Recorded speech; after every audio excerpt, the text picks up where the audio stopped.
જૈન સાહિત્ય એકેડેમી ટ્રસ્ટના આ મંચ ઉપર ફરી એકવાર આપ સૌનું સ્વાગત કરતા ખૂબ આનંદ અને હરખ અનુભવું છું. 26મી જૂન 2020 નો એ દિવસ મનમાંથી વિસરાતો નથી. એ દિવસે જૈન સાહિત્ય એકેડેમી ટ્રસ્ટ સંચાલિત આપણે 12 વ્યાખ્યાનોની જૈન સાહિત્ય ની વ્યાખ્યાન શ્રેણી એટલે કે પ્રાથમિકા કોર્સનો આરંભ કર્યો હતો. 12 વ્યાખ્યાનોના એ શુભારંભ પછી લોકોમાં ખૂબ એ વિશે ઉત્સાહ જાગ્યો અને જૈન સાહિત્ય ભણવા વિશે લોકો જાગૃત બન્યા. ઉત્સાહ એમને જાળવી રાખ્યો.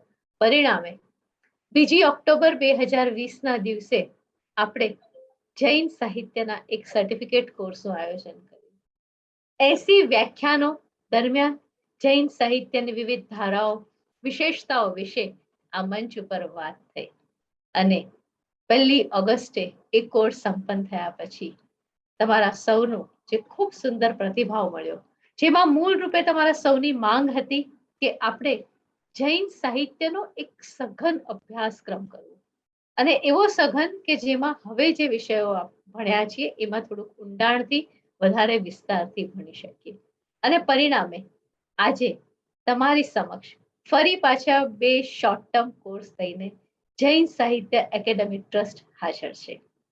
જૈન સાહિત્ય એકેડેમી ટ્રસ્ટના પ્રેરક અને મુખ્ય આધાર એટલે શ્રી સીકે મહેતા સાહેબ અને અમારા 8 ટ્રસ્ટીઓ દીપકભાઈ મહેતા, ઈલાબેન મહેતા, ભારતીબેન મહેતા, બિપિન દોશી, યોગીનીબેન શેઠ, બકુલભાઈ ગાંધી અને દિલીપભાઈ શાહ એ સર્વ વતી આપ સૌનું ફરી એકવાર આ 2 શોર્ટ ટર્મ કોર્સમાં સ્વાગત કરું છું. આજથી આપણે આરંભ કરી રહ્યા છે આગમના કોર્સનો. આગમનો આ કોર્સ આપણો 24 વ્યાખ્યાનોનો કોર્સ રહેશે. રિવિઝન અને પ્રશ્ન પરીક્ષા સાથે એ કદાચ 30 વ્યાખ્યાનોનો થશે, જેમાં આગમ વિશે આપણે વિસ્તારથી અભ્યાસ કરવાના છીએ. જૈન આગમ શું છે, આગમોમાં શું વિવિધતા છે, એની વિશેષતા શું છે અને ગ્રંથ તરીકે એનું મહત્વ શું છે અને એ ત્યારબાદ એ આગમોમાં જે વિશેષ દરેક આગમમાં રહેલી વિશેષતા વિશે વાત થશે. અને એ વાત કરવાના છે આપણી સાથે ડોક્ટર ધરમચંદજી જૈન. ડોક્ટર ધરમચંદજી જૈનનું નામ આમ તો જૈન સાહિત્યના મંચ ઉપર જરાય અજાણ્યું નથી. આપણે એમને સૌ કોઈ જાણીએ છીએ કારણ કે આ પૂર્વે આપણે એમને આચરાંક સૂત્ર માટે સાંભળ્યા હતા. જ્યારે આગમ કોર્સની વાત વિચારતી હતી ત્યારે મનમાં પૂર્વેથી નક્કી કર્યું હતું કે જો ધરમચંદજી જૈન હા પાડે તો જ આપણે આગમ સાહિત્યનો કોર્સ કરવો, અન્યથા આપણે કોઈક બીજા કોર્સ વિશે વિચારશું. એમના માટેનું એક શ્રદ્ધા, આદરભાવ અને મનનું એક ઇન્ટ્યુશન એવું હતું કે આગમ કોર્સ વિશે સારામાં સારી કોઈ વાત જો કરી શકશે, એક આપણા સ્વાધ્યાયીઓને જે અનુકૂળ આવે એવી કોઈ વાત કરી શકે તો એ ડોક્ટર ધરમચંદજી જૈનનું નામ છે. એમની સામે જ્યારે જૈન સાહિત્ય એકેડેમી ટ્રસ્ટે પ્રસ્તાવ મૂક્યો ત્યારે ખૂબ જ ઉત્સાહથી અને પોઝિટિવિટી સાથે એમને આપણને હા પાડી અને પરિણામે આજનો આ દિવસ શક્ય બન્યો છે. હું આ કોર્સના આરંભમાં જ એમનો ખૂબ આભાર માનીએ છું અને એમને કારણે આ કોર્સ શક્ય બન્યો છે એટલા માટે એમના વિશે વિશેષ મારો ભાવ પણ પ્રગટ કરું છું. આપ જાણો છો સૌ, જૈન સાહિત્યનો કોર્સ જે રીતે ચાલતો હતો એટલી જ ગંભીરતાપૂર્વક આપણે આ કોર્સ તરફ આગળ વધી રહ્યા છીએ ત્યારે આ વર્ગ 1 કલાકનો રહેશે. દર અઠવાડિયામાં એક વર્ગ હશે. કુલ 24 વ્યાખ્યાનો હશે. 4 કે 5 વ્યાખ્યાનો બાદ એક પુનરાવર્તનનું સેશન આવશે. 8 વ્યાખ્યાનો બાદ પરીક્ષા પણ આવશે. એ પરીક્ષા દરેક વ્યક્તિએ આપવી આવશ્યક નથી, પરંતુ એ પરીક્ષાનું પ્રશ્નપત્ર દરેક કોર્સમાં જોડનારી વ્યક્તિ જોઈ શકે છે. કોર્સમાં જોડનારી દરેક વ્યક્તિને વોટ્સએપ ગ્રુપ પર આપણે સામેલ કરેલા છે. ત્યાં તેઓ પોતાના સવાલ મૂકી શકે છે, જે સવાલને આપણે એના પછીના લેક્ચરમાં આવરી લેવાનો પ્રયત્ન કરશું. આગમ સાહિત્યને ભણવાના આ કોર્સના મોટા ભાગના વ્યાખ્યાનો પ્રોફેસર ડોક્ટર ધરમચંદજી જૈન લેશે અને એમની નિશ્રામાં આ સંપૂર્ણ કોર્સનું આપણે આયોજન કરેલું છે. डॉक्टर धर्मचंद जी जैन, जैन साहित्य एकेडमी ट्रस्ट के इस आभासी मंच पर आपका फिर से एक बार स्वागत है। ऐसे तो आपको सभी लोग जानते हैं, किंतु फिर से आपका परिचय देना मैं अपना सौभाग्य समझती हूँ। आपने पिछले कई सालों से जिनवानी जो नाम सामयिक है, मासिक पत्रिका है, उसके आप संपादक है। पिछले 24 साल से आप उसको संभाल रहे हैं। 37 इयर्स का आपको अध्ययन का अनुभव है। आप जय नारायण व्यास विश्वविद्यालय जोधपुर के संस्कृत विभाग के अध्यक्ष थे, बौद्ध अध्ययन केंद्र के डायरेक्टर भी थे और कला, शिक्षा, समाज विज्ञान विद्या शाखा के भी आप अधिष्ठाता रह चुके हैं। एकेडमिकली जब आपने निवृत्ति ली, उसके बाद आप और भी ज्यादा प्रवृत्तिमय हो गए। सघन जैन अभ्यास के प्रति आपकी रुचि आपने मोड़ दी है। राष्ट्रीय अंतरराष्ट्रीय सेमिनारों में आपके शोध पत्र, शोध आलेखों को पढ़ने के लिए, सुनने के लिए बहुत सारे उत्साही व्यक्ति आतुर होते हैं। आपके ज्ञान का लाभ हमें निरंतर मिलता रहे, ऐसे अभ्यासियों की इच्छा होती है।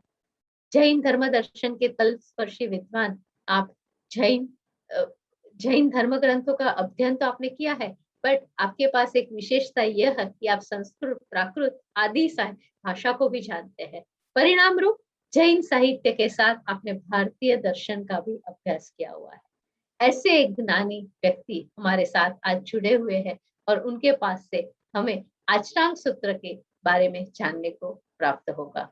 मैं फिर से इस मंच पर आपका स्वागत करती हूँ और इस कोर्स के आरंभ के लिए ज्ञान पंचमी की पूर्व संध्या के दिन आप इस कोर्स का आरंभ करने जा रहे हैं, इसके लिए आपको शुभेच्छा देती हूँ। वंदन करते हुए आपको स्वागत करती हूँ। डॉक्टर धर्मचंद जी जैन। तम वेदन्ति वेदेन इति वेदस्य वेदता।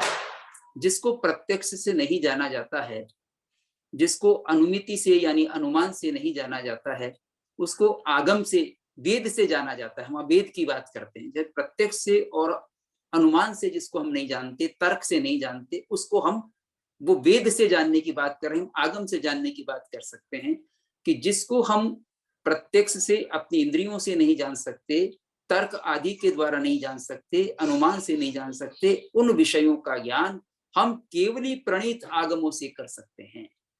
तो हमारे जो अज्ञात विषय हैं, जिनके बारे में हमको ज्ञान नहीं है, और विज्ञान भी जिन विषयों की विवेचना नहीं करता है, उन विषयों का बोध भी हम आगम से कर सकते हैं। तो पहली बात तो यह है इस आगम के बारे में। दूसरी बात मैं ये कहना चाहूंगा कि जो आगम है, हम सामान्य तौर पर ये समझते हैं कि जो लिपिबद्ध रूप है भगवान की वाणी का, तीर्थंकरों की वाणी का, वह आगम है। पर वास्तव में जो आगम है वह हमको जो बोध होता है उन लिपिबद्ध ग्रंथों से, लिपिबद्ध आगमों से जो हमको बोध होता है वो आगम है। इसलिए लक्षण जो करते हैं आगम का, उसमें कहा जाता है आप्त वचनाद आविर्भूतम अर्थ संवेदनम आगम। आप्त के वचनों से जो आविर्भूत होता है अर्थ, प्रकट होता है अर्थ, उसका बोध हो जाना आगम है। तो आप्त वचनाद आविर्भूतम अर्थ संवेदनम आगम, आप्त के वचनों से प्रकट होने वाला जो ज्ञान है वह आगम कहलाता है। तो आगम वस्तुतः तो हमारे में ही प्रकट होता है, जिसका दूसरा नाम श्रुत ज्ञान भी है। वो श्रुत ज्ञान हमारे में प्रकट होता है, लेकिन जिससे वो प्रकट होता है उसको भी हम आगम कहते हैं। तो जो लिपिबद्ध है, जो आगम संकलित हैं, उन आगमों से भी हमको उस श्रुत का बोध होता है, हमारा आगम उससे प्रकट होता है। इसलिए उन ग्रंथों को भी हम आगम नाम देते हैं। तो भगवान की जो वाणी है, भगवान की वाणी अर्थरूप आगम कहलाती है। वो अर्थरूप बात कहते हैं, यानी जो तत्व है उसका निरूपण करते हैं।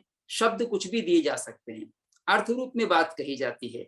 शब्दावली अलग अलग इसलिए हो सकती है क्योंकि शब्द तो अलग अलग भाषाओं में अलग अलग मिलते हैं, तो शब्द की रचना बाद में हो सकती है। पर आगम सारे अर्धमागधी प्राकृत में रचित हैं। भगवान ने उपदेश भी उसी में दिया था। जो भगवान हैं वो अर्धमागधी भाषा में उपदेश देते हैं, ऐसा हमारे कुछ आगमों में लिखा हुआ है, समवायांग आदि में। तो भगवान ने अर्धमागधी प्राकृत भाषा में उपदेश दिया था और गणधरों ने उसको सूत्र रूप में गूंथा था और उसको अर्धमागधी में गूंथा था। अथम भाषई अर्हा सुत्तम गंथंति गणहरा निगुणम। अरहत जो होते हैं, अरिहंत जो होते हैं, वो भगवान महावीर और उनके पहले भी आगमों की रचना होती रही है। आगम जो वो बोलते हैं वो सब आगम रूप ही है, भगवान की वाणी सब आगम रूप है। तो भगवान ऋषभदेव ने चाहे कहा हो, चाहे उनके बाद अजितनाथ ने कहा हो, या अन्य तीर्थंकर ने कहा हो, या पार्श्वनाथ तक किसी ने भी कहा हो, या भगवान महावीर ने कहा हो, उन सबकी वाणी जिनवाणी भी कहलाती है। उस प्रवचन भी उसको कहा जाता है, श्रुति भी कहा जाता है और आगम भी कहा जाता है। आज्ञा शब्द से भी उसको कहते हैं, बहुत सारे शब्दों का प्रयोग हुआ है। तो अब जो प्रचलित शब्द है वो अधिक प्रचलित आगम शब्द है। श्रुत शब्द भी है, जैसे श्रुत केवली में श्रुत शब्द का प्रयोग हुआ है।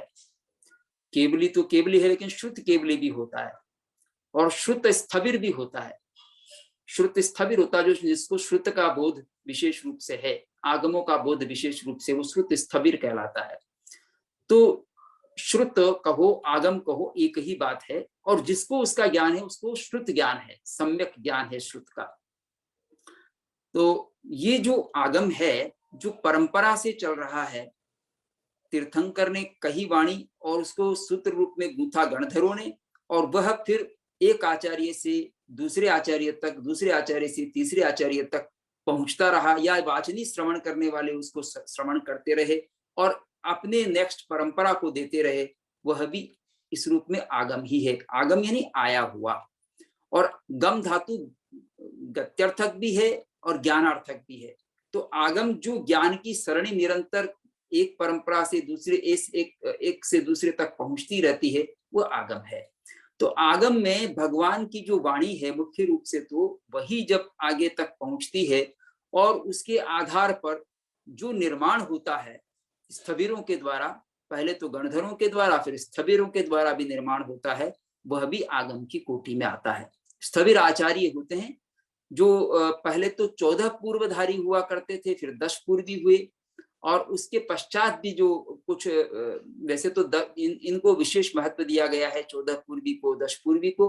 उन्होंने जो रचना की है वो भी आगम की श्रेणी में आता है, क्योंकि उनकी जो रचनाएं हैं वो मूल आगमों के अविरुद्ध होती है, विरोधी नहीं होती, उसके अनुकूल होती है, तो उनको भी प्रामाणिक माना जाता है।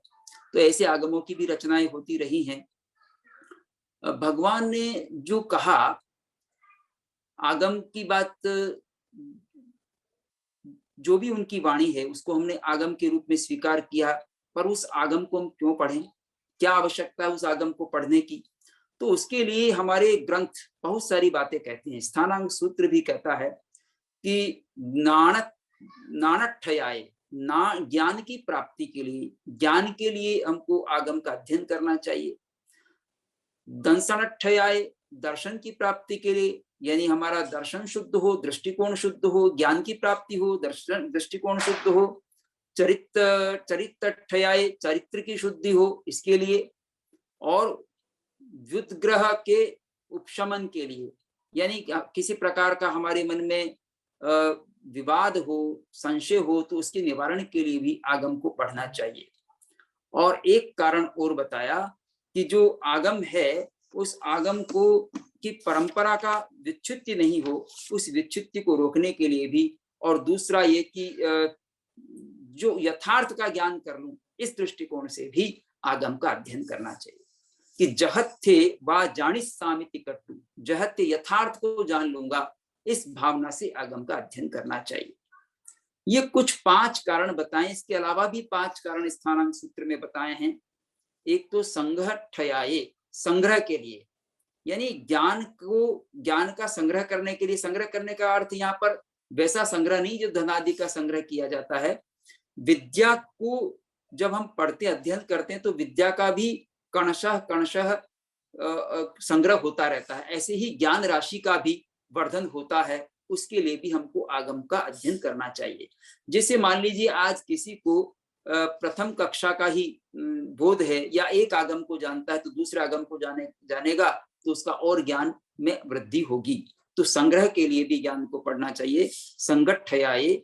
दूसरा है उपगठयाये, उपग्रह के लिए, अपना उपकार करने के लिए और दूसरों का उपकार करने के लिए भी आगम को पढ़ना चाहिए। तो हम आगम को पढ़ करके अपना परिमार्जन कर सकते हैं, स्वयं का उपकार कर सकते हैं, दूसरों का भी उपकार सकते हैं, स्वयं का भला कर सकते हैं, दूसरों का भला कर सकते हैं। अपना भला कैसे करेंगे? अपना भला कर सकते हैं आत्मशुद्धि करके, अपने विकारों को दूर करके, अध्यात्म विद्या जो है उस अध्यात्म विद्या को जागृत करके। आगम हमारे अंधकार को, अज्ञान अंधकार को दूर करता है और प्रकाश फैला देता है ज्ञान का। उसमें सहायक बनता है आगम का अध्ययन। तीसरा जो कारण बताया वो बताया निज्जरठयाय, निर्जरा के लिए भी हमको, यानी कर्म निर्जरा के लिए भी हमको आगम का अध्ययन करना चाहिए। कर्म निर्जरा के लिए क्यों करना चाहिए उसकी बात मैं आगे कहूंगा कि इससे निर्जरा होती है क्या आगम से। वो आगम ऐसा कहता है कि आगम को पढ़ने से निर्जरा भी होती है। चौथा बताया है जो मैंने पहले आपको कह दिया कि सूत्र की अविच्छित्ति के लिए, यानी सूत्र की जो परंपरा चल रही है, जो तीर्थंकरों ने वाणी कही, आचार्यों ने श्रवण की, पूर्वधारियों ने श्रवण की, वो परंपरा विच्छिन्न नहीं हो, इसके लिए भी आगम का अध्ययन करना चाहिए। पर बड़े खिन्नता के साथ कहना पड़ता है कि जो आगम की परंपरा है वो समय समय पर विच्छिन्न भी होती रही है।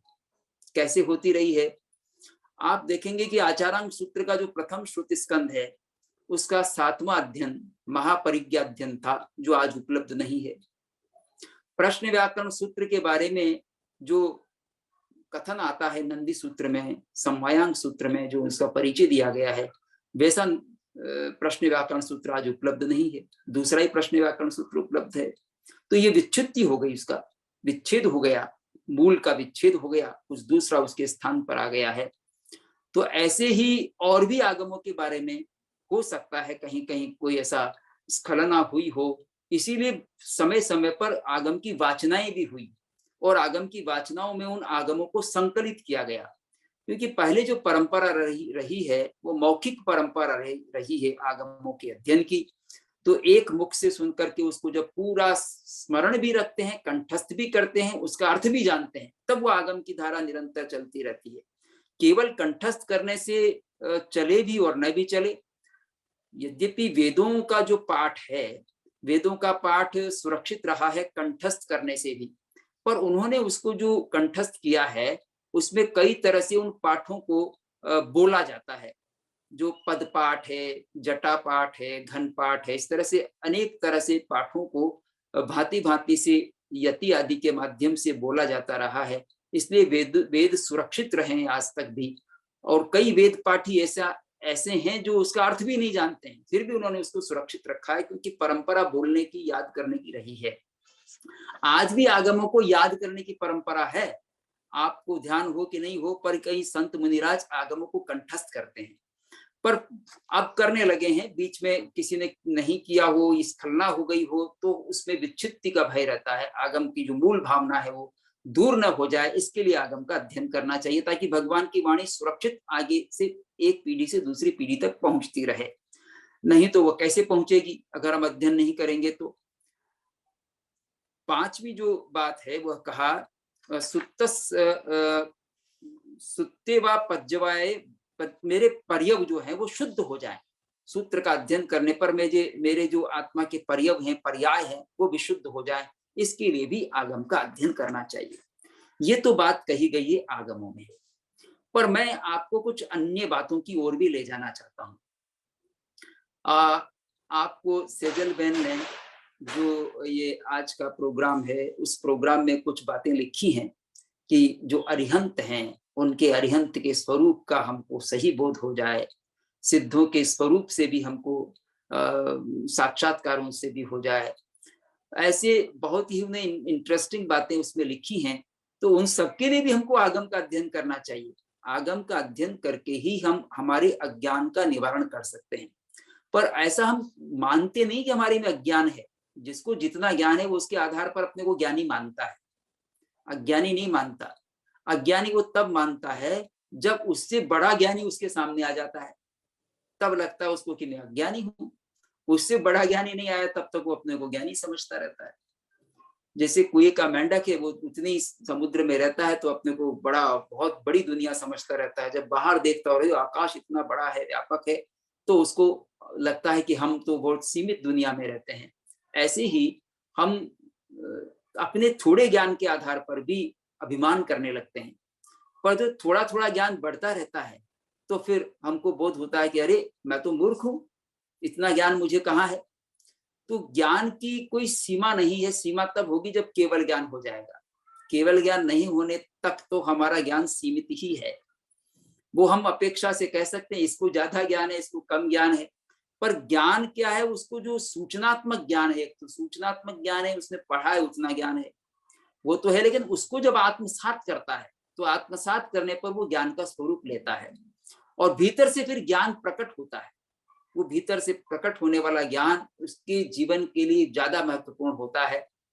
पर सूचनात्मक ज्ञान भी उस मूल ज्ञान को, उस भीतर से प्रकट होने वाले ज्ञान के लिए साधन बन जाता है। अगर कोई आधार ही नहीं होगा तो वो सोचेगा कैसे, अनुप्रेक्षा कैसे करेगा। क्योंकि जो हम अध्ययन करते हैं, अध्ययन का यहाँ अच्छा शब्द प्रयोग किया गया स्वाध्याय, स्वाध्याय करते हैं आगम का। और आगम 3 प्रकार का माना है वैसे, सुत्तागमे, अर्थागमे, तदुभयागमे। एक तो सूत्र रूप आगम होता है जो हमको पुस्तकाकार में अभी उपलब्ध है, वो सूत्र रूप आगम है, पर उसका अर्थ भी किया गया है, वो अर्थ रूप आगम है। पर भगवान ने जो फरमाया था वो भी अर्थ रूप आगम था, यानी उन्होंने जो बातें कहनी थी उस अर्थ रूप में समझा दी, गणधरों को समझाते कि ये सत्य है। अब उसको शब्दावली आप दे दीजिएगा। अब वो शब्दावली उन्होंने प्राकृत भाषा में दी है, अर्धमागधी में दी है, पर उस शब्दावली का जब हम अनुवाद करते हैं तो वो अन्य भाषाओं में भी चला जाता है, तो अर्थ तो वही रहता है। अगर अर्थांतर हो जाए, अगर अनुवाद करने में वो मूल स्वरूप अगर हट जाए तो फिर वो हमको सूत्र नहीं कहना चाहिए उसको, वो अर्थरूप सूत्र भी नहीं है, अर्थरूप आगम भी नहीं है, क्योंकि उसका अर्थ का जो मूल स्वरूप था वो नष्ट हो गया है। कई बार अनुवाद में जब अंग्रेजी अनुवाद करते हैं तो आगम का हूबहू वो कंटेंट जो है वो हूबहू ट्रांसलेट नहीं हो पाता। हम ऐसे शब्दों का प्रयोग कर देते हैं जो उस अर्थ को खंडित कर देता है, मूल भावना वहां तक नहीं पहुंच पाती, तो आगम का जो सूत्र रूप है वो सुरक्षित नहीं रह पाता। जैसे तीर्थंकर शब्द है, तीर्थंकर शब्द का अनुवाद कर देते हैं अंग्रेजी में फोर्ड मेकर। फोर्ड मेकर क्या तीर्थंकर होगा? फोर्ड जैसे नदी के तट पर जो तीर्थ बनता है वो तीर्थ का यहाँ तीर्थ नहीं है, वो तीर्थ यहाँ चतुर्विध संग तीर्थ है, तो वो तीर्थ फोर्ड मेकर अर्थ से शब्द से नहीं प्रकट होता है। अब जो तीर्थ को, ये चतुर्विध तीर्थ को नहीं जानता है, वो फोर्ड मेकर से तीर्थंकर का अनुमान करता रहेगा कि तीर्थंकर क्या है। जैसे धर्म शब्द है, धर्म शब्द का भी ट्रांसलेशन हिंदी में रिलीजन जो किया जाता है वो पूरी तरह से प्रॉपर नहीं है, वो कुछ और ही अर्थ देता है। रिलीजन को हम वो स्वरूप नहीं उसमें कन्वे होता है जो उत्कृष्ट रूप में जो धर्म की बात यहाँ कही गई, जो भीतर में मौजूद धर्म है, वहां तो बाहरी जो कनेक्शन है उस कनेक्शन से भगवान से कनेक्शन किया गया है, उसको रेलिगा और रेलिगा से रिलीजन बना है। तो वो रिलीजन शब्द में तो कई क्रियाकांड और बाह्य जो धर्म का स्वरूप है वह अधिक प्रकट होता है। पर बाह्य धर्म का स्वरूप का मतलब बाह्य क्रियाएं कर लेना मात्र धर्म नहीं है। जैसे मंदिर में गए, पूजा कर ली, भजन बोल लिया, या हमने सामायिक कर ली, प्रतिक्रमण कर लिया, ये तो बाह्य क्रियाएं हैं, ये भी धर्म का आधार बनती हैं। पर धर्म मूल में क्या है? हमारा जीवन अहिंसा परक कितना हुआ, हमारा जीवन संयम युक्त कितना हुआ, तपस्या युक्त कितना हुआ, या हमने कितना संवर का आचरण किया, हमने कितना निर्जरा की कर्मों की, ये धर्म का स्वरूप बनता है। तो ये रिलीजन शब्द से प्रकट नहीं होता। तो भगवान की जो मूल वाणी है, अर्थरूप वाणी है, वो अर्थरूप वाणी सूत्र रूप में गूंथी जाती है। तो सूत्र रूप में गूंथी गई है गणधरों के द्वारा, पर उसको एक बात तो मैंने कहा भाषांतर में अर्थ का ठीक से कन्वे हो आवश्यक नहीं है। दूसरी बात यह है कि मान लीजिए लिखा गया है अर्धमागधी में, अब उसका अनुवाद हमने हिंदी में कर दिया है, उस हिंदी में भी समस्या हो सकती है, और अगर नहीं भी हो क्योंकि ये भारतीय भाषा है प्राकृत, और अनुवाद हमने भारतीय भाषा में किया, हिंदी में, गुजराती में या कन्नड़ में, मराठी में, किसी में किया है, वहां भी कभी कभी हो सकता है। और दूसरी बात ये हो सकती है कि हमारी जैसी भूमिका है, साधना की जैसी भूमिका है, उसके अनुसार ही हम अर्थ ग्रहण करते हैं, उससे अधिक अर्थ ग्रहण नहीं कर पाते। इसलिए आगम का अध्ययन करते करते करते करते कभी कभी हम उसके मूल भाव तक भी पहुंच सकते हैं।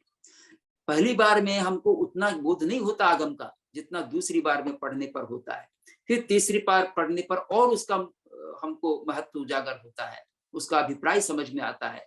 तो इसलिए पहली बार में जो बात समझ में नहीं आती, दूसरी बार में उससे अधिक समझ में आती है, तीसरी बार में उससे अधिक समझ में आती है। तो हम जब उसमें हमारा चित्त एकाग्र करके और उसके मूल अर्थ को समझने का प्रयत्न करते हैं तो हमारे को विशेष उपलब्धि होती है और आगम का जो मूल रहस्य वो प्रकट होता है। आगम का स्वाध्याय करने से कहा जाता है सज्जाए व नियुत्तेण सब दुख विमोक्षणे। जो स्वाध्याय में लगा रहता है वो सर्व दुखों से मुक्त हो सकता है, ये आगम कह रहा है। इसलिए भी हमको आगम का अध्ययन करना चाहिए, पर सर्व दुखों से किसी को मुक्त नहीं होना हो तो फिर क्यों वो आगम को पढ़े। देखिए, आगम को पढ़ने के दो प्रकार के हम उद्देश्यों को वर्गीकरण कर सकते हैं, दो प्रकार का। एक तो आध्यात्मिक आनंद की प्राप्ति के लिए, आध्यात्मिक सुख कहो और मुक्ति कहो, जिसको मोक्ष भी कहा जाता है। एक प्रशम सुख की प्राप्ति के लिए इस लोक में रहते हुए भी, और चित्त की शांति के लिए कहें, चित्त में चित्त की अपनी अपनी स्वाधीनता के लिए कह सकते हैं। स्वाधीनता कैसे हमको प्राप्त हो सकती है, स्वतंत्रता कैसे प्राप्त हो सकती है, आत्मा को मुक्ति कैसे प्राप्त हो सकती है, इसके लिए हमारे में जो क्रोध मान माया लोभ है उनका निराकरण कैसे कर सकते हैं, हमारे जितने विकार हैं पाप हैं उनको कैसे दूर कर सकते हैं, इसके लिए आगम पढ़ा जाए। तो दूसरा उद्देश्य है लौकिक बोध के लिए। लौकिक जानकारी भी आगमों में बहुत है। लौकिक जानकारी में लोक संबंधी जानकारी से लेकर, जैसे लोक का संसार का स्वरूप क्या है, सेजल बेन ने ये भी कहा संसार का स्वरूप जानने के लिए भी आगम को पढ़ना चाहिए। संसार के बारे में भी आगमों में बहुत लिखा है कि संसार क्या है। अब षड जो द्रव्य हैं, षड द्रव्यमय लोक है, ऐसा परिभाषित किया गया है कि लोक में क्या है, छह द्रव्य के अलावा कुछ नहीं। इसमें 5 अस्तिकाएं हैं और एक काल है, ये षड द्रव्य है लोक में। इन्हीं से सारा लोक निर्मित हुआ है, इसी को लोक शब्द से कहा जाता है। अलोक का कॉन्सेप्ट भी देता है आगम। अलोक क्या है, आकाश ही जहां पर है, केवल अन्य द्रव्य नहीं है, वो अलोक आकाश है। तो अलोक का कॉन्सेप्ट कहीं और किसी दर्शन में नहीं है और विज्ञान में भी नहीं है। ये अलोक का कॉन्सेप्ट जैन दार्शनिक देते हैं। तो अलोक का एक कॉन्सेप्ट दिया जो वैज्ञानिकों के लिए भी एक चुनौती हो सकता है। तो वैज्ञानिक अध्ययन के लिए भी या विज्ञान के लिए कुछ बिंदु देने के लिए भी आगमों का अध्ययन करना चाहिए। और इसलिए इस प्रकार की एक संस्था स्थापित हुई हमारे यहाँ भारत में, JAS, Jain academy of scholars, जो अहमदाबाद में उसका मुख्य ऑफिस है। वहां इस प्रकार का प्रयत्न किया जा रहा है, या ये भी एक उद्देश्य में शामिल है कि आगम हमारे लिए, वैज्ञानिकों के लिए कौन से विषय ऐसे देता है जो आगे विज्ञान को बढ़ा सकते हैं, और कौन से ऐसे विषय हैं जो विज्ञान से मेल खाते हैं। तो उसके लिए भी आगम का अध्ययन किया जा सकता है। आगमों में खगोल भूगोल का वर्णन तो है, यद्यपि वो खगोल भूगोल का वर्णन आधुनिक खगोल भूगोल से मेल नहीं खाता है, और ये भी एक कारण है कि लोग आगमों को उतना महत्व नहीं देते। पर इस बिंदु को छोड़ भी दिया जाए, क्योंकि जब हमारी बुद्धि में वो बात नहीं आती है तो छोड़ भी दिया जाए, लेकिन उसके लिए भी वैज्ञानिक प्रयत्न कर रहे हैं। अभी कुछ संगोष्ठियां हुई JAS के अंतर्गत ही, जिसमें ये प्रयत्न किया गया कि हम जो आगमों में कहा गया है उसको आज के युग से या विज्ञान से कैसे संगति बिठा सकते हैं। संगति बिठाने का प्रयत्न किया गया। उसके संबंध में डॉक्टर जीवराज जी जैन आदि ने, और पुस्तक भी उनकी छपी है, हिंदी में छपी एक और अंग्रेजी में छपने जा रही है। तो उन्होंने कुछ अलग दृष्टिकोण से उस सब की संगति बिठाने का प्रयत्न किया है। पर खगोल भूगोल को हम कभी बाद में देखें, जो बिंदु हमारे लिए उपयोगी सिद्ध हो सकते हैं उन बिंदुओं को तो हम महत्व दें आगम में। उसके अलावा इसमें हमको स्वास्थ्य विज्ञान की भी प्राप्ति होती है। आगमों में स्वास्थ्य को कैसे ठीक रखा जा सकता है, चित्त को कैसे ठीक रखा जा सकता है, यानी शरीर के स्वास्थ्य को लेकर के, मन के स्वास्थ्य को लेकर, आत्मा के स्वास्थ्य के संबंध में भी हमें आगमों में विचार प्राप्त होते हैं। तो उनका हमको अध्ययन करना चाहिए। जैसे कहा, जे हियाहारा मियाहारा अप्पाहारा ये जे नरा न ते विज्जाति गिच्छन्ति अप्पाणम ते तिगिच्छगा, अग्निरुक्ति में कहा गया है। हियाहारा मियाहारा, जो हित आहार करते हैं, मित आहार करते हैं, हितकारी आहार करते हैं, परिमित आहार करते हैं, अल्प प्रकार का आहार करते हैं, न ते विज्जाति गिच्छन्ति, वो उनको वैद्यों की आवश्यकता नहीं पड़ती, चिकित्सकों की आवश्यकता नहीं पड़ती। अप्पाणम ते तिगिच्छगा, वो स्वयं अपने चिकित्सक बन जाते हैं। तो आहार की मर्यादा का स्वास्थ्य विज्ञान की दृष्टि से प्रतिपादन हमको मिल जाता है ओघनिर्युक्ति में। तो इस प्रकार से स्वास्थ्य विज्ञान के लिए भी आगमों का अध्ययन किया जा सकता है। और इसमें भौतिक शास्त्र भी है, इसमें मनोविज्ञान भी उपलब्ध है, इसमें हमको संगीत शास्त्र भी उपलब्ध होता है, साहित्य शास्त्र भी उपलब्ध होता है। अलग अलग आगमों में अलग अलग प्रकार की बातें हैं, संस्कृति है और दर्शन है, इतिहास है। जैसे कल्पसूत्र है, पुरानी स्थविरावली, उसमें मिल जाती है कि भगवान महावीर के बाद कौन पाठ परंपरा पर बैठा है, तो हमको इतिहास भी उसमें प्राप्त होता है। बहुत सारे राजाओं के बारे में वर्णन मिलता है, क्षणिक राजा का है, संप्रति का है, बहुत सारे राजाओं के उस समय के इतिहास में इतिहास क्या था। आज का जो इतिहास लिखा जा रहा है उसमें आगमों को देखे बिना इतिहास लिखा जा रहा है। जब आगमों को या आगमों से संबंधित साहित्य को प्रकाश में लाया जाएगा, बार बार उसका प्रचार प्रसार किया जाएगा, तो इतिहासविदों को भी एक बार विचार करना पड़ेगा कि हमने जो इतिहास का लेखन किया वो कितना ठीक है, क्या उसमें संशोधन की आवश्यकता है। तो इतिहास की भी विषय वस्तु हमको आगमों में प्राप्त होती है। तो जो इस प्रकार का उद्देश्य रखता है उसके लिए भी आगम पढ़ने की आवश्यकता है कि श्रेणिक कौन था, कौणिक कौन था, बिंबसार श्रेणिक क्या एक थे, और इस प्रकार से वो श्रेणिक किस प्रकार से धार्मिक था, उसकी रानियां कौन थी, रानियों ने किस प्रकार जैन धर्म का आराधन किया, चेलना आदि ने।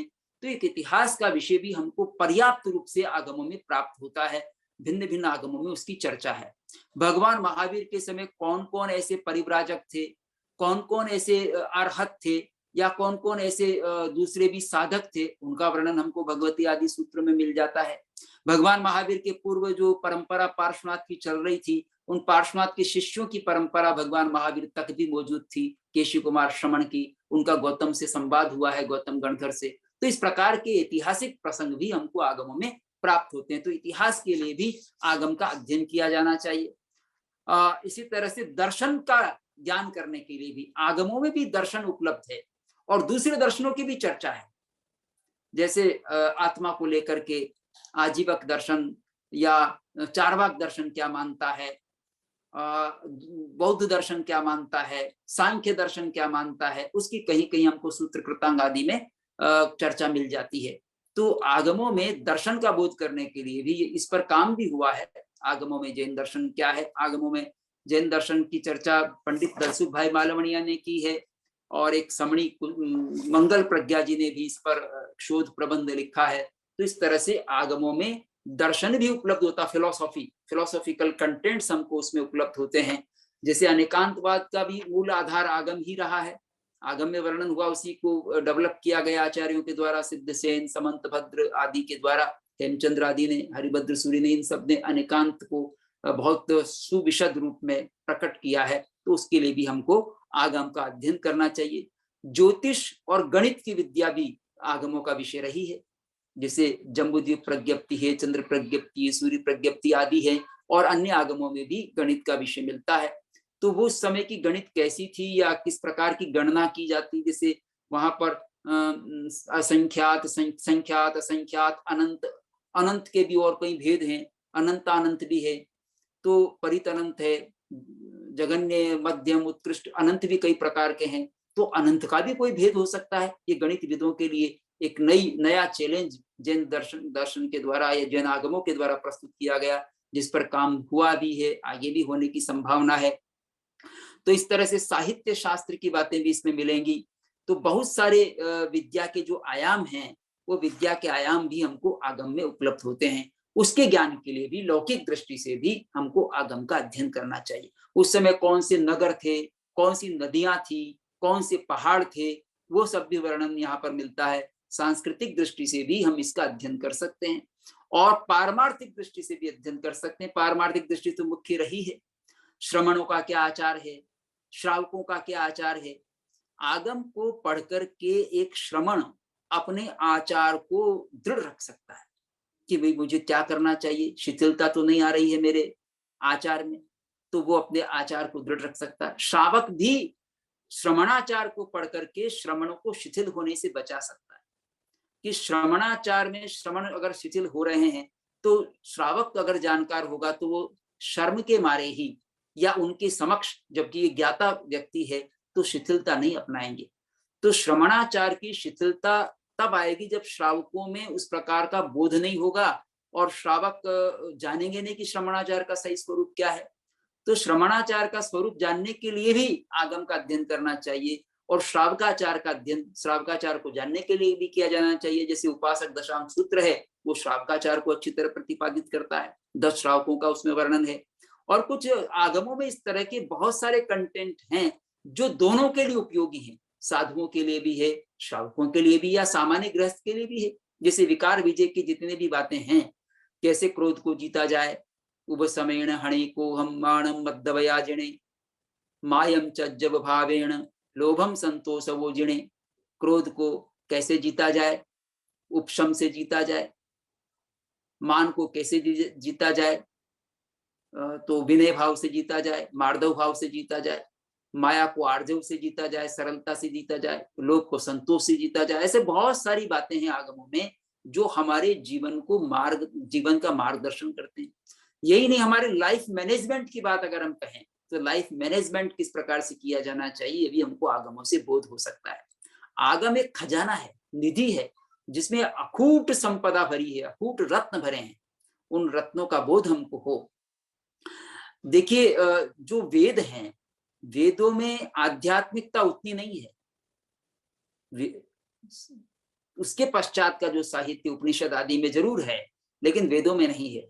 वेदों में देवताओं की स्तुति विशेष रूप से की गई है और त्रिपिटकों में भी हमको मिलती है आध्यात्मिकता, ऐसी वहां पर भी उपलब्ध होती है। लेकिन भगवान श्रमण परंपरा में जो भगवान महावीर हुए और भगवान महावीर की परंपरा हुई, उस परंपरा में आध्यात्मिकता को, दुख मुक्ति को तो बताया ही गया है, लेकिन लोक के बारे में भी जितना वर्णन जिन आगमों में हुआ है वैसा हमको त्रिपिटक में नहीं मिलता। बहुत सारे प्रश्नों में बुद्ध उत्तर नहीं देते, अव्याकृत छोड़ देते हैं, उनके उत्तर नहीं देते, लेकिन उनके उत्तर हमको आगमों में उपलब्ध हो जाते हैं। जैसे लोक शांत या अनंत, इसका उत्तर भगवान गौतम बुद्ध नहीं देते, लेकिन भगवान महावीर ने उनके उत्तर दिए कि लोक जो है वो शांत भी है, अनंत भी। शांत का मतलब है अंत युक्त है, उसका एंड है, और एंडलेस भी है। तो एंड कैसे है कि द्रव्य से वह अंत युक्त है, क्षेत्र से अंत युक्त है, क्योंकि वो असंख्यात योजन असंख्यात या का 14 राजू लोक का है। लोक तो उस तरह से सीमित है, शांत है, लेकिन काल से वो अनंत है, क्योंकि काल तो कभी अंत होगा नहीं काल का, तो लोक का भी अंत नहीं होगा, तो काल की दृष्टि से अनंत है। भाव की दृष्टि से भी वो अनंत है, क्योंकि लोक की पर्याय बदल सकती है, लोक समाप्त नहीं होगा, शाश्वत है लोक, पर्याय से वह शाश्वत है, तो उस दृष्टि से अनंत पर्याय उसकी चलती रहती, तो अनंत है। तो इस तरह से जो उत्तर की शैली है, वो शैली इस प्रकार की है जिससे अनेकांतवाद का विकास हुआ और हमको उत्तर देना आता है। खाना में उत्तर देने की आवश्यकता नहीं, कई तरह से सोचने की, अपने मस्तिष्क के विकास के लिए भी हमको आगम का अध्ययन करना चाहिए कि हमको किस तरह से बुद्धि का विकास करना है। आप अगर देखेंगे तो हमारे यहाँ 4 प्रकार की बुद्धि बताई है नंदी सूत्र में, जैसे वो उत्पत्ति की है, वैनयी की है, कार्मी की है, परिणामी की है, 4 बुद्धियां बताई नंदी सूत्र में। तो उत्पत्ति की बुद्धि की बहुत सारी कहानियां वहां पर है जो मूल में नहीं है, लेकिन नंदी सूत्र में, पर उसकी टीकाओं में है, चूर्णी में है। तो चूर्णी आदि में जो उपलब्ध हैं कथाएं, वो हमारी बुद्धि को तेज करने के लिए, बुद्धि की विशद करने के लिए भी वहां पर हमको सामग्री मिलती है। तो आगम में भांति भांति की बातें हैं, और वैराग्य की बात तो है ही है, वैराग्य तो मुख्य है ही है। अनेक चित्ते खलु एम पुरी से, जैसे आचार्यांग कहता है कि चित्त अनेक प्रकार का है। अब मनोविज्ञान वहां पर आ जाता है, हमारा मन बदलता रहता है, अनेक चित्त है, चित्त का एक स्वरूप आज है, कल क्या पता क्या दूसरा स्वरूप हो जाए। हम अच्छी बातें सोचते सोचते बुरी सोचने लग जाते हैं। तो हमारा मनोविज्ञान का जो स्वरूप है वो भी हमको आगम में उपलब्ध होता है। तो आगम का अध्ययन तो हमको बहुत प्रकार की वैरायटी, जो कहते हैं वैरायटी ऑफ नॉलेज, हमको वहां पर मिल जाता है।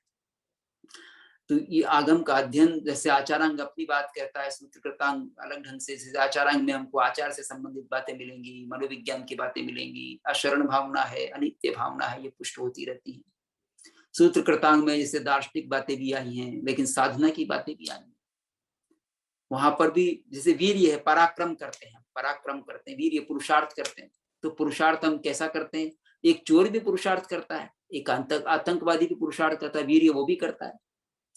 वो सकर्म वीर्य करता है जिसमें कर्म का बंधन करता रहता है। और एक पंडित होता है, पंडित का मतलब जो ज्ञानी होता है, वो जो वीर्य करता है वो कर्म वीर्य है, उससे कर्म का बंधन नहीं करता। पुरुषार्थ वो भी करता है।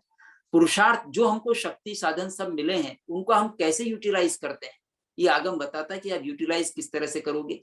अगर उसको सही ढंग से आप यूटिलाइज करते हैं और मिस यूज नहीं करते हैं तो वो आपके कल्याण के लिए साधन बन सकता है, और आप उसको अगर मिस यूज करते हैं तो आपके लिए पापकारी हो सकता है, कर्म बंधन का कारण बन सकता है। तो ये आगम हमको बता, जे आसवा ते निरासवा, जे निरासवा ते आसवा। जो आश्रम है वो बंधन, वो आश्रम है वो संवर के कारण भी बन सकते हैं। यानी जो कारण, जो निमित्त आश्रम का कारण बना हुआ है, अगर हमने दृष्टि बदली, समता में रहे, वो संवर का कारण बन जाएगा। और जो संवर का कारण था वो आश्रम का कारण बन जाता है। जैसे मान लीजिए हम साधना में बैठे हैं, सामायिक में बैठे हैं, और बहुत ऐसे विचार ला रहे हैं जो दूसरों के लिए द्वेष पैदा कर रहे हैं, ईर्ष्या पैदा कर रहे हैं, मन में ग्लानि पैदा कर रहे हैं, क्रोध पैदा कर रहे हैं। तो बैठे तो थे सामायिक लेकर के और कर रहे हैं आश्रम, तो संवर का जो साधन था वो आश्रम में परिणत हो गया। पर कहीं कोई भोजन बनाने बैठी महिला और वो उस समय भी जीवों के बारे में उनके शोधन करके काम करती है, जीवों को पीड़ा नहीं देना चाहती, परिवार की भी सेवा का भाव लेकर के चलती है, किसी हर एक के प्रति कल्याण चाहती है, तो वो भी वैसा काम करते हुए भी संवर का कारण बन जाता है।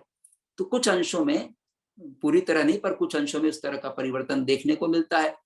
तो क्रिया कैसी है, उसके साथ भावों का संबंध कैसा है, उसको महत्व आगम देता है। आगम में द्रव्य और भाव से विचार किया गया है। द्रव्य, क्षेत्र, काल, भाव, इन चार के आधार पर विचार किया गया है। भांति भांति से सोचा गया, अनेक अनुयोगों से सोचा गया है। अनुयोग द्वार सूत्र एक यहाँ पर है जिसमें भांति भांति से सोचना बताते हैं। नयों का सिद्धांत यहाँ पर है, 7 नयों का विवेचन है, वो अनुयोग द्वार सूत्र में भी है। तो नैगम नए, संग्रह नए, व्यवहार नए, इन्हें एक एक को समझा जाए तो खूब सभी इंपॉर्टेंट है, और ये बाद में न्याय शास्त्र, दर्शन शास्त्र में के भी विषय बने हैं। तो जानना कैसे है, कितने दृष्टिकोण, कैसे दृष्टिकोण से हम जानते हैं और कितना सत्य जानते हैं। आगम कहता है कि हमारी रुचि सत्य को जानने में होनी चाहिए। सच्चम जान, ये आचारांग सूत्र बार बार कहता है, सच्चम मी धितिम को वह, सत्य में अपना धृति करो, बुद्धि उसमें लगाओ, धैर्य उसमें लगाओ, सत्य को जानने में। सत्यमेव समविजानाहि, सत्य को ही जानो। तो सत्य पर जोर दिया गया है। ऐसा नहीं कि आप कुछ भी मान लो, अपनी स्वयं परीक्षा करो। पन्ना समीक्षे धम्मम, प्रज्ञा से धर्म की समीक्षा करो। तो प्रज्ञा का यहाँ कोई श्रद्धा पूर्वक, देखिए आगम का अध्ययन यद्यपि किया जावे, उसकी पात्रता क्या होगी। तो आगम का अध्ययन करने के लिए पात्रता है, पहली बात श्रद्धा हो आगम के प्रति, सत्यनिष्ठा हो, सत्य को जानने की जिज्ञासा हो। अगर हम यही कह दें कि सत्य को जानने की जिज्ञासा हो, पहली बात। दूसरी बात ये श्रद्धा हो कि मुझे यहाँ सत्य को खोजना है, सत्य मिलेगा इसमें से कुछ, ये बात हो, श्रद्धा की बात हो। और तीसरी बात जिज्ञासा हमारी निरंतर बढ़ती रहे। ये 3 बातें होंगी तो हम इन पात्रता के आधार पर आगम को पढ़ सकते हैं। पर आगमों को हर एक व्यक्ति इसलिए नहीं पढ़ सकता कि कभी कभी वह अपनी मिथ्या धारणाओं के कारण या अपनी अयोग्यता के कारण गलत अर्थ लगा करके और आगमों का अपलाप कर सकता है। आगमों को उतना महत्व नहीं दे सकता है, इसलिए भी उनको आगम नहीं पढ़ने की बात की जाती, क्योंकि वैसी पात्रता होने पर आगम पढ़ना चाहिए। इसलिए तपस्या को भी महत्व दिया गया, उपधान आदि तप करके आगम को पढ़ना चाहिए, ताकि श्रद्धा भाव बढ़े, हमारे भाव में उज्ज्वलता आवे, भाव में विशुद्धि हो। तब हम आगम को पढ़ेंगे तो उसके अर्थ को ठीक से समझ पाएंगे।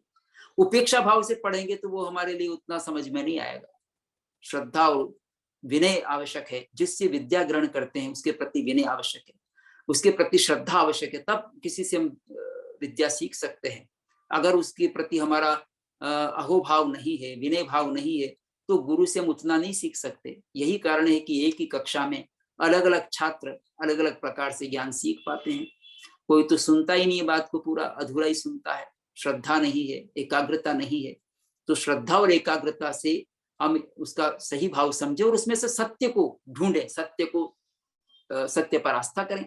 जो नहीं समझ में आया उसको छोड़ भी सकते हैं।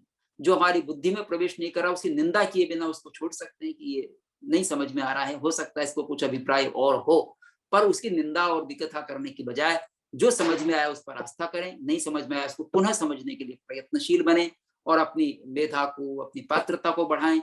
और अगर कहीं कोई ऐसा बिंदु है उसके बावजूद भी, तो उसको हम हमारे आचार्यों से डिस्कस कर सकते हैं, संतों से डिस्कस कर सकते हैं, योग्य पुरुषों से डिस्कस कर सकते हैं, क्योंकि आगमों में जितना ज्ञान खजाना है वो आज भी प्रकाश में उतना नहीं आया है, क्योंकि उसको पढ़ने वाले बहुत कम है। वेदों की बात तो बहुत हो गई है, त्रिपिटकों का भी साहित्य खूब प्रकाशित हुआ है, हो रहा है थोड़ा थोड़ा, वहां भी मूल का अर्थ हो रहा है, अनुवाद हो रहा है, वो भी त्रिपिटकों का अनुवाद उतना नहीं हो पाया है, दूसरे टेक्स्ट का अनुवाद हुआ है।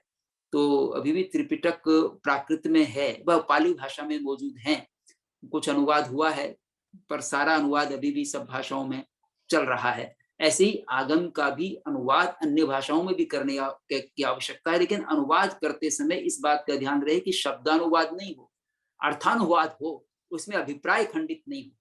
अर्थानुवाद होगा यानी शब्द तो प्रयोग करेंगे, लेकिन अर्थ उसमें प्रकट होना चाहिए। अभिप्राय के पूर्वक, भावार्थ पूर्वक अनुवाद हो, और जो नहीं समझ में आया तो उस पर हम छोड़ भी सकते हैं। विदेशियों ने जो अनुवाद किए हैं वो एकदम अर्थ पूरी तरह से उसमें कन्वे नहीं होता है, उसमें संप्रेषित नहीं होता है अर्थ, तो उस तरह के अनुवाद के अर्थ का कोई उतना महत्व नहीं रहता, वो कहीं का कहीं हमको ले जाता है, जो बात समझनी चाहिए थी वो कुछ और ही कह रही है, तो ऐसा नहीं होना चाहिए।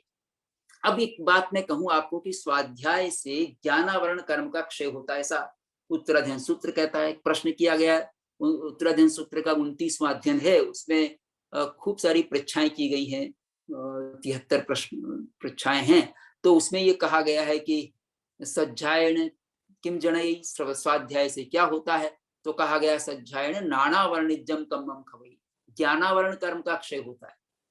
जब हम स्वाध्याय करेंगे तो हमको जो ज्ञान नहीं था उसका आवरण टूटेगा, ज्ञान प्रकट हो जाएगा, इसलिए स्वाध्याय करना चाहिए। तो आगम का स्वाध्याय ही विशेष रूप से उपयोगी है इस दृष्टि से।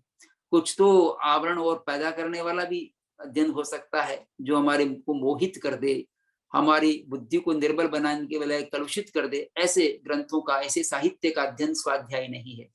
स्वाध्याय तो वह है, स्वाध्याय के दो रूप हैं, बल्कि स्व का अध्ययन भी स्वाध्याय है, आत्मा का अध्ययन करें, स्व का अध्ययन करें, और स्व के अध्ययन में सहायक साहित्य का अध्ययन भी, आगम आदि का अध्ययन भी स्वाध्याय है, तो उसका हम अध्ययन करें। तो ये स्वाध्याय का एक स्वरूप है। स्वाध्याय के 5 भेद बताए आगमों में, वाचना, पृच्छना, परिवर्तना, अनुप्रेक्षा और धर्म कथा। तो वाचना करने से भी कर्मों की निर्जरा होती है, एक बात। दूसरी बात है कि जो तीर्थंकर का धर्म है, तीर्थ धर्म पर हमको श्रद्धा जागती है, यानी आगम पर श्रद्धा भी जागती है वाचना करने से, और उससे परिचय बढ़ता है। दूसरा बताया गया पृच्छना करने से क्या होता है, तो पृच्छना करना भी, जिसको परिपुच्छना भी कहते हैं, परिपुच्छना करने से कहते हैं कि इससे सूत्र अर्थ और सूत्रार्थ इन सब का बोध होता है। सूत्र का भी बोध होगा, अर्थ का भी बोध होगा, और दोनों का बोध होगा, और इनमें विशुद्धि होगी, और कांक्षा मोहनी कर्म का क्षय हो जाएगा, मोहनी कर्म टूटेगा। इसलिए वाचना के साथ परिपुच्छना हो। और वाचना में महानिर्जरा भी होती है, महापर्यवसान भी होता है, कर्मों की निर्जरा होती है, इसलिए आगम की वाचना ही करें तो भी हमारे कर्म क्षय होगा, ये आगम ही कह रहा है। तीसरी बात कही गई पर्यटना परिवर्तना, तो बार बार आगम को दोहराएंगे, पढ़ेंगे तो क्या हो कि व्यंजनाई जणई और व्यंजन लब्धिम च उपाय, व्यंजन लब्धि यानी उसको हमको जो शब्द हैं, अक्षर हैं, जो क्या कह रहे हैं उसके बारे में विशेष बोध हो जाता है, और उससे शब्द का सही सही प्रयोग भी हम सीखते हैं कि ये शब्द इस अर्थ को प्रकट करता है, और यही शब्द सही है, और ये शब्द इसमें ठीक नहीं है। कई बार क्या है, संपादन करते समय आगमों का संपादन भी होता रहा है, और संपादन होते समय कहीं हम शब्दों को दूसरे रूप में समझ लेते हैं, गलत उसमें लिख देते हैं, तो उसका बोध गलत हो जाता है, अर्थ गलत हो जाता है। तो वैसा नहीं हो, इसलिए परिवर्तन करते करते सही शब्दों को भी हम समझते हैं। और सबसे महत्वपूर्ण है अनुप्रेक्षा, यानी जो हमने पढ़ा है उस पर चिंतन करें, मनन करें। ये भी स्वाध्याय का एक रूप है। तो आगमों का स्वाध्याय केवल आगम पढ़ना मात्र नहीं है, उस पर चिंतन मनन करना भी स्वाध्याय है, जिसको अनुप्रेक्षा कहा गया है। तो अनुप्रेक्षा करने से क्या होता है?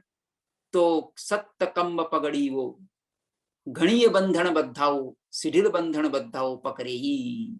आयु कर्म को छोड़ करके बाकी जो 7 कर्म हैं, उन 7 कर्मों जो घणीय बंधन बद्धाओ, जिनमें बहुत सघन बंधन था, उन सघन बंधन वाली कर्म प्रकृतियों, 7 कर्मों की प्रकृतियों को शिथिल बंध वाली कर देता है। शिथिल बंधन बंधाओ पकड़ी, शिथिल बंधन बंधन वाली कर देता है, नहीं उनके बंधन ढीले पड़ जाते हैं। और जो तीव्र अनुभाग था कर्मों का, जो फल देने की शक्ति तेज थी, वो कम हो जाती है। मंदानुभाव पकड़ी। इसी तरह से जितने प्रदेश थे वो प्रदेश कम होने लगते हैं। यानी अनुप्रेक्षा नामक जो स्वाध्याय है, ये कर्म क्षय करने में, हमारे निर्मलता, भीतरी निर्मलता लाने में बहुत बड़ा सहायक साधन है। तो हम आगम को पढ़ें भी और उस पर चिंतन मनन भी करें। चिंतन मनन जितना अधिक होगा उतना आगम का फल हमको अधिक मिलेगा, इस पर बल दिया गया है। और धर्म कथा करने से भी कर्मों की निर्जरा होती है और दूसरों को भी हम धर्म की साधना में प्रवृत्त करते हैं। धर्म कथा का मतलब धर्म का ही उपदेश करें, धर्म की बात कहें, तो उसमें दूसरों की भी रुचि को जागृत कर सकते हैं। तो ये आगम का स्वाध्याय हमारा भी कल्याण करता है और दूसरों का भी कल्याण करता है। इसलिए हमको आगम का स्वाध्याय निरंतर करते रहना चाहिए। आगम के अध्ययन की ये आवश्यकता है। तो हमारे बहुत सारे पक्ष जो जीवन के हैं, जैन जीवन शैली क्या कहती है, लाइफस्टाइल क्या है जैनों की, उसको जानने के लिए भी हमको आगम को पढ़ना चाहिए।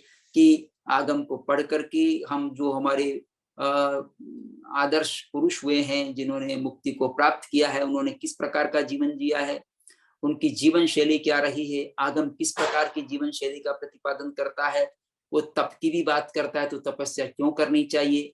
आपको जानकर हर्ष होगा कि सन 2016 और 17 में जो 2 नोबेल पुरस्कार मिले हैं, उनमें एक पुरस्कार मिला है उपवास, यानी हम एक गैप करते हैं भोजन में, उपवास करने पर क्या फल होता है। शारीरिक रूप से ही उन्होंने बताया, ऐसे वैज्ञानिक को नोबेल पुरस्कार दिया गया है, जिसमें उसने ये प्रतिपादित किया है कि हमारी जो डेड सेल्स हैं, उन डेड सेल्स को नए सेल्स खा लेते हैं तो वो खत्म हो जाते हैं, विषाक्तता खत्म हो जाती है, एंटीऑक्सीडेंट होता है एक तरह से उपवास।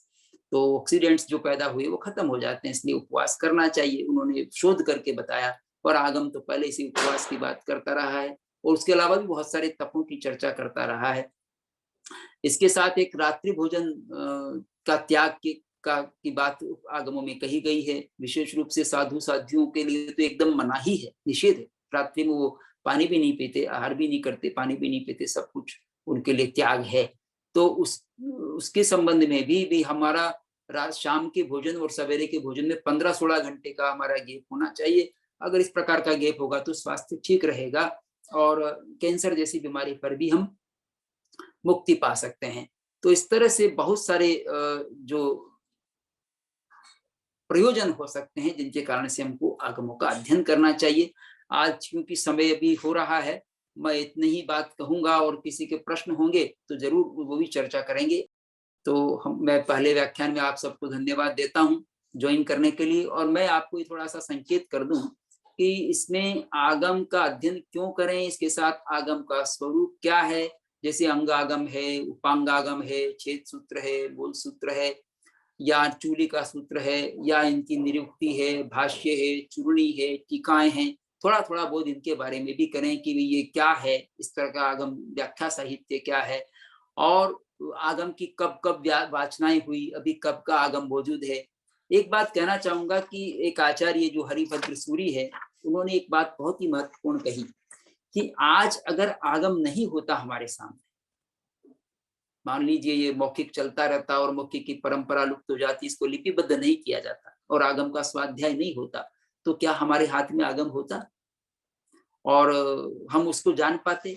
तो उन्होंने बहुत ही सुंदर बात कही है, कत्थ अम्हारिसा पाणी दूसमादोस दूसिया हा अणाहा कहम हुंता जैन हुंती जिनागमा। यदि ये जिनागम नहीं होते तो कत्थ अम्हारिसा पाणी, तो हमारे जैसे जो प्राणी हैं वो कैसे, दूसमादोष दूसिया, जो दुषम काल है, पांचवा आ रहा है, उसके दोष से दूषित हम जैसे प्राणी, हा अनाहा कहम हुंता, हम तो अनाथ हो जाते, हमारे पास कुछ नहीं रहता भगवान की वाणी के नाम पर कहने को।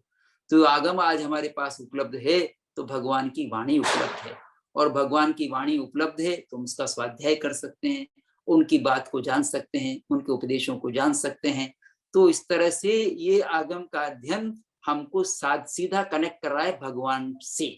भगवान की वाणी यद्यपि पूरी सुरक्षित नहीं रही, बहुत कम अंश आगमों में आया है, वो तो रोजाना उपदेश करते थे। केवल ज्ञान होने के पश्चात 42 वर्ष की अवस्था में उनको केवल ज्ञान हो गया था, तो 42 वर्ष से लेकर 72 वर्ष तक जब तक निर्माण हुआ तो उन्होंने 30 वर्षों तक उपदेश ही दिया। पर 30 वर्षों तक न तो उस समय कोई टेप रिकॉर्डर होते थे, न कोई इस तरह का लेखन होता था जिससे हर एक उपदेश लिख दिया जाए, शॉर्ट हैंड जानने वाले भी नहीं थे, तो उसको कैसे लिखा जाए। तो मोटी मोटी बातें जो रही होंगी वो फिर गणधरों ने कही, और गणधरों में भी बाद में सुधर्मा स्वामी की वाचनी है विशेष रूप से, क्योंकि 9 गणधर तो भगवान महावीर के निर्वाण के पूर्व ही निर्वाण को प्राप्त हो चुके थे। अब जो 2 बचे थे उनमें जो गौतम गणधर हैं, गौतम गणधर 12 वर्ष पश्चात उनका निर्वाण हो गया, उस समय केवल ज्ञान हो गया उनके निर्वाण के तुरंत पश्चात, और बाद में 12 वर्ष पश्चात उनका निर्वाण हो गया। तो बाद में सुधर्मा स्वामी नाम के गणधर रहे, उनके शिष्य जम्बू स्वामी हैं। इसलिए आगमों का प्राय लेखन जो हुआ है वो जम्बू और सुधर्मा के संवाद के रूप में हुआ है। जम्बू स्वामी इनसे पूछते हैं सुधर्मा से, सुधर्मा स्वामी उत्तर देते हैं, और आगम की एक शैली बन जाती है प्रामाणिकता के लिए कि जम्बू स्वामी के द्वारा पूछा गया, और सुधर्मा भी जवाब देते कि भगवान ने ऐसा कहा है, अयमठे पन्नत्ते, ऐसा अर्थ कहा है, उसको वो बताते हैं। इस तरह से आगम प्रामाणिक रूप में हमारे सामने आए हैं, और जो भी जितना भी स्वरूप बचा है अब हमारे हाथ में वही है, उसके आधार पर ही हम हमारे जो भी ज्ञान करना है, बोध करना, उसको कर सकते हैं। और कहीं आचार्यों ने कुछ जोड़ा भी है, कहीं निरुक्ति आदि में जोड़ा है, भाष्य में जोड़ा है, तो उसमें कितनी क्या उपयोगिता है उसको भी हम ग्रहण कर सकते हैं। तो ये प्रथम व्याख्यान में इतनी ही चर्चा पर्याप्त है। आप फिर आपसे जैसा संवाद होता रहेगा आगे बढ़ते रहेंगे। हार्दिक धन्यवाद ज्ञापित करता हूँ जैन साहित्य अकेडमी का, और विशेष रूप से सेजल बेन का, जो बड़े उत्साह के साथ इस कार्यक्रम का आयोजन कर रही है। और आप सबको भी मैं धन्यवाद देता हूँ जिस प्रोग्राम से जुड़े हैं, जिन्होंने इसमें रुचि दिखाई है। वो बता रही थी कि 60 पार्टिसिपेंट्स इसमें जुड़ गए हैं, तो बहुत ही सुंदर आप लोगों की भावना का मैं अनुमोदन करता हूँ, भावना का आदर करता हूँ। और हम सब, आप और हम मिलकर के आगमों की बातों को जानेंगे। आपके मन में जो कुछ हो वो भेजते रहेंगे, और हम आगे बढ़ते रहेंगे, तो आगमों का कुछ कुछ ज्ञान हम प्राप्त कर सकेंगे। धन्यवाद। बहुत ही आभार धर्मचंद जी आपका। बहुत ही अच्छा प्रारंभिक व्याख्यान आपका ये रहा। आज हमें डॉक्टर साहब ने बताया कि आगम का मूल जो स्वरूप है उसके बारे में, और खास करके आगमों में क्या है उस विषय पे उन्होंने मुख्य रूप से अपना व्याख्यान रखा था कि आगमों में हमें क्या क्या ज्ञान प्राप्त होते हैं। और शुरू में ही उन्होंने कहा कि हमें प्रत्यक्ष ज्ञान जो प्राप्त होता है इंद्रियों के द्वारा प्राप्त होता है, और कुछ ज्ञान अनुमान से प्राप्त होता है। जब हम कुछ ज्ञान प्रत्यक्ष से प्राप्त नहीं होता है उसे हम अनुमान से प्राप्त करते हैं, और केवली को भी ज्ञान होता है। तो उन्होंने आगम की बात करते हुए, लिपिबद्ध आगम जब नहीं हुए थे उसके बाद वो लिपिबद्ध हुए, उससे पहले वो वाचना के रूप में या मौखिक रूप में थे, और मौखिक रूप से धीरे धीरे वो लिपि रूप में आए। और ये आगम पढ़ने इसकी वजह से हमारी आत्मशुद्धि की भावना, निर्जरा श्रुत की परंपरा जो है उसको हम किस तरह आगे चला सकते हैं। फिर ज्ञान प्राप्ति के लिए, दर्शन शुद्धि के लिए, चरित्र शुद्धि के लिए, अगर मन में कोई विवाद है, कोई संशय है, तो उसके लिए भी हमें आगम का पढ़ाई करना चाहिए। मतलब एक आचार्य से दूसरे, दूसरे से तीसरे से पूरी परंपरा चली, और उस परंपरा के रूप में हमें आगम प्राप्त हुए हैं। जहाँ कुछ जुड़ भी गया है, कहीं कुछ हम लोगों ने खो भी दिया है, उसकी भी कुछ बातें उन्होंने हमारे सामने रखी है।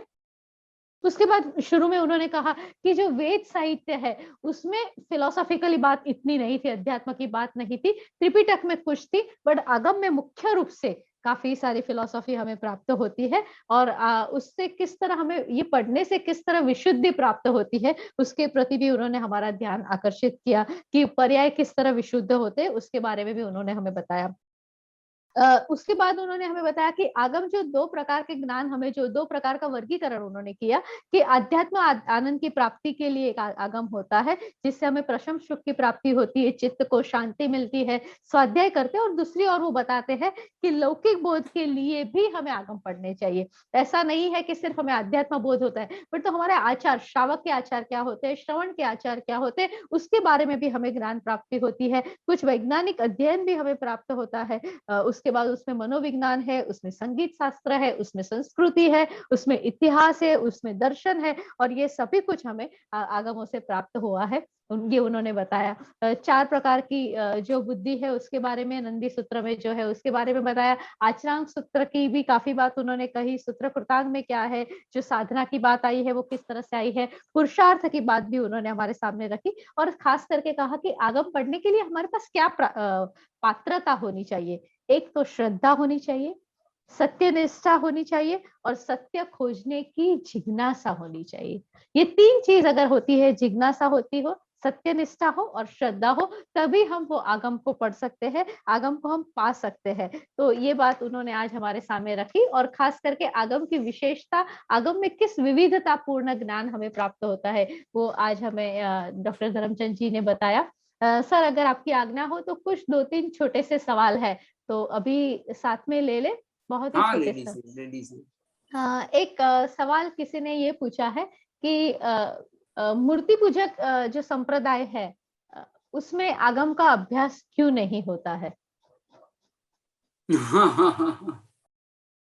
ये तो आपने बड़ा, जो कठिन। मूर्ति पूजक परंपरा में है वो जानते भी होंगे। अब ये देखिए, मान्यताएं हैं, मैं इसके संबंध में क्या कहूं, पर आप किसी मूर्ति पूजक साधु से बात करें तो ज्यादा अच्छा होगा। पर थोड़ा मैं इतना ही अनुमान लगा सकता हूं कि सेजल बहन ज्यादा अच्छा उत्तर दे सकती हैं इसमें, कि मूर्ति पूजक परंपरा में आगमों का निषेध अध्ययन का क्यों किया गया। विशेष रूप से जो संत हैं वो तो कर सकते हैं, साध्वियां उनके लिए मना है और श्रावकों के लिए मना है। और इनके आधार पर, आगमों के आधार पर जो आचार्यों के द्वारा ग्रंथों की रचना की गई, जैसे हरिभद्र सूरी के हैं, हेमचंद्र सूरी के हैं, यशो विजय जी के हैं, या अन्य अन्य आचार्यों के हैं, उनके ग्रंथों को तो पढ़ने की अनुमति है, और उसमें भी वो सब वर्णन थोड़ा थोड़ा हमको मिल जाता है जो आगमों में आया है। फिर भी सारा हमको पढ़ने में नहीं आता। आगमों को पढ़ने के लिए जो निषेध है उसका एक प्रमुख कारण यह है कि उनकी परिपक्व बुद्धि नहीं होती।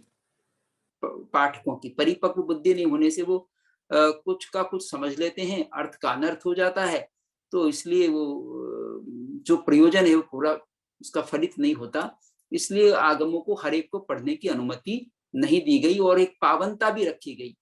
जैसे स्त्री रजस्वला होती है, रजस्वला होने के कारण से अशुद्धि वहां रहती है, तो उन दिनों में आगम नहीं पढ़ना चाहिए। अब ये पता नहीं चलता कब कौन रजस्वला है कौन नहीं है, तो आगमों को पढ़ने का वहां निषेध कर दिया गया कि इनको आगम नहीं पढ़ना चाहिए। पर अब इसकी और भी गहरी बातें होंगी, मैंने इस संबंध में ज्यादा विचार नहीं किया और चर्चा भी नहीं हुई।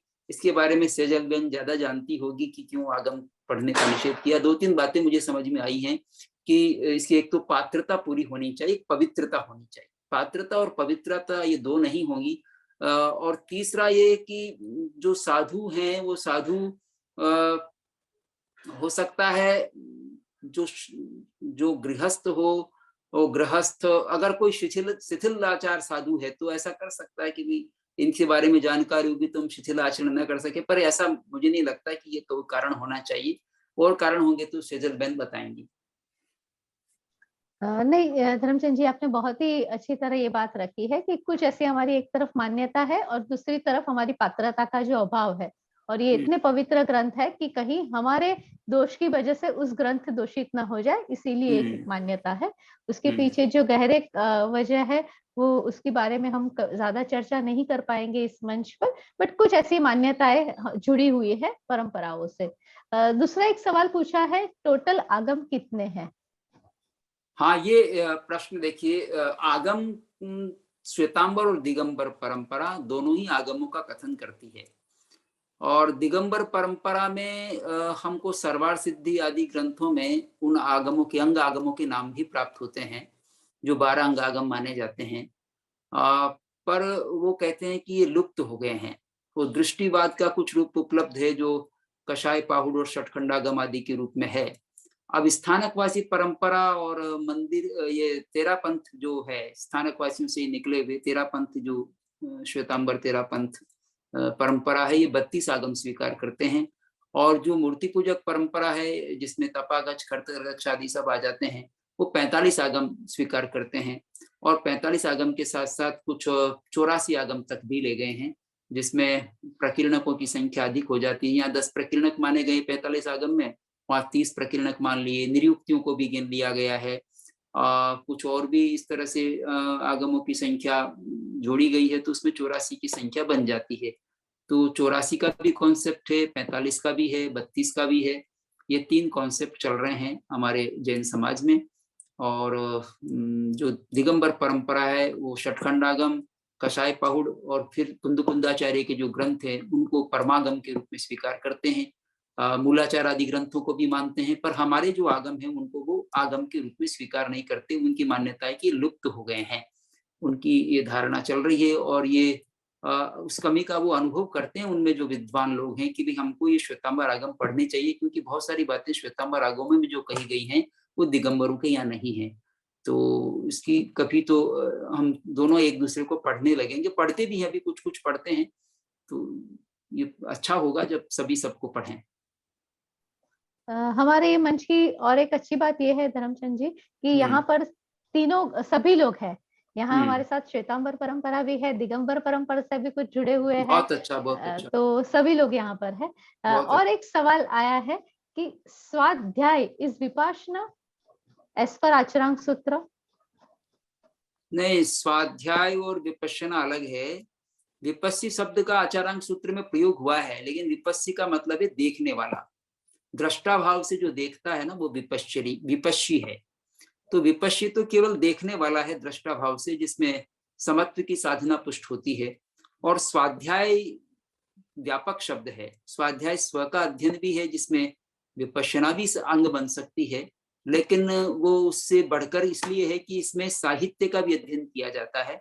वाचना सुनी भी जाती, गुरु मुख से जो सुनते हैं वो भी स्वाध्याय है। गुरु मुख से सुन रहे हैं या ग्रंथ के आधार पर पढ़ रहे हैं वो भी स्वाध्याय है।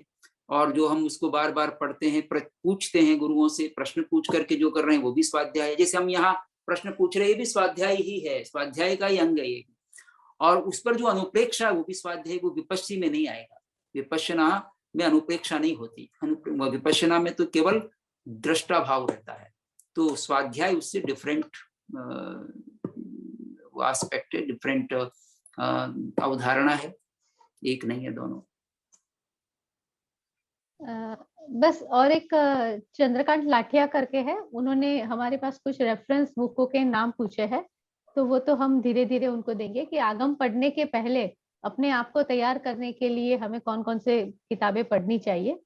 तो वो हो सके तो आप अगले या उसके बाद वाले लेक्चर में जरूर। देखिए, ये तो जैसे जैसे आवश्यकता होगी मैं बताता रहूंगा। अभी तो सबसे पहली आवश्यकता है कि आप अपने मस्तिष्क को स्पष्ट रखिएगा, उसमें कचरा मत रखिए। आप ध्यान से सुनिएगा, और पुराना अगर कुछ है बोध है तो उसके साथ में प्रश्न हो तो प्रश्न कीजिएगा। लेकिन अगर आप पूरी श्रद्धा से और मनोयोग से सुनेंगे तो आपको आगम का बोध होता रहेगा, और फिर आप आगम को पढ़ेंगे, आगम आपके हाथ में आ जाएगा, तो आप आगम को पढ़ने के लिए भी प्रवृत्त होंगे। अभी तो हम केवल आगमों के बारे में बात करेंगे, तो उससे आगम पढ़ने के लिए रुचि जागृत हो जाएगी आपकी, और आगम को आप पढ़ सकेंगे। उसके पहले कोई ऐसी आवश्यकता नहीं, श्रद्धा सबसे पहली बात है कि आगम के प्रति श्रद्धा रखें, जिज्ञासा रखें, सत्यनिष्ठा रखें। जो 3 बातें मैंने कही है वो अगर आप रख करके चलेंगे तो ये क्लास तो आपकी उसमें होती रहेगी। और जैसे जैसे आवश्यकता होगी पुस्तकों की तो मैं आपको बताता जाऊंगा। वैसे किसने पढ़ी भी है तो बहुत अच्छी बात है, क्योंकि आगम तो सर्वत्र उपलब्ध है, सभी परंपराओं में उपलब्ध है। देखिए, आगम जो है, आगम शब्द का प्रयोग केवल जैनों ने नहीं किया है। आगम शब्द का प्रयोग शैव आगम भी है, शैव परंपरा में शाक्त आगम भी है। 2 बातें रही। ऐसे ही सांख्य आगम भी है। आगम और निगम ये 2 शब्द रहे हैं।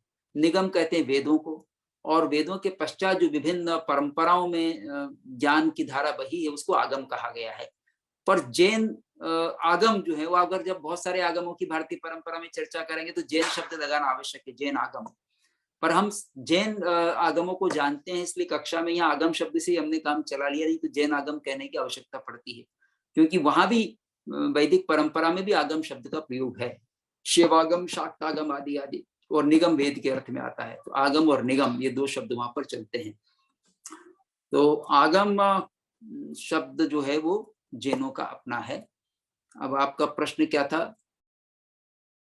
नहीं, आपने उसका उत्तर दे दिया। बस ठीक। जी, और एक राजेश भाई ने भी प्रश्न पूछा है, उसका उत्तर भी मिल गया है उनको कि आगम कौन पढ़ सकता है। तो आपने पहले ही बता दिया है कि जिसमें जिज्ञासा हो, सत्य को प्राप्ति की खोज मन में हो, और हाँ, जिसके मन में श्रद्धा हो, ये कोई 3 भी लोग, पढ़ सकता है, वो कोई भी पढ़ सभी लोग सकता है, पढ़ इसमें सकता जैन है। होने की आवश्यकता नहीं है, कोई भी पढ़ सकता है। आज यहीं पर हम लोग समाप्त करते हैं, और आप अपने कुतूहलता, अपनी जिज्ञासा को बनाए रखिए। डॉक्टर धर्मचंद जी, आप जी ने बहुत ही अच्छी तरह आज इस विषय में आपने हमारा प्रवेश करवाया है, उसके लिए मैं सभी पार्टिसिपेंट और सभी ट्रस्टियों की ओर से आपके प्रति आभार व्यक्त करती हूँ, और फिर मिलेंगे। जय जिनेंद्र, प्रणाम। जय जिनेंद्र, जय जिनेंद्र।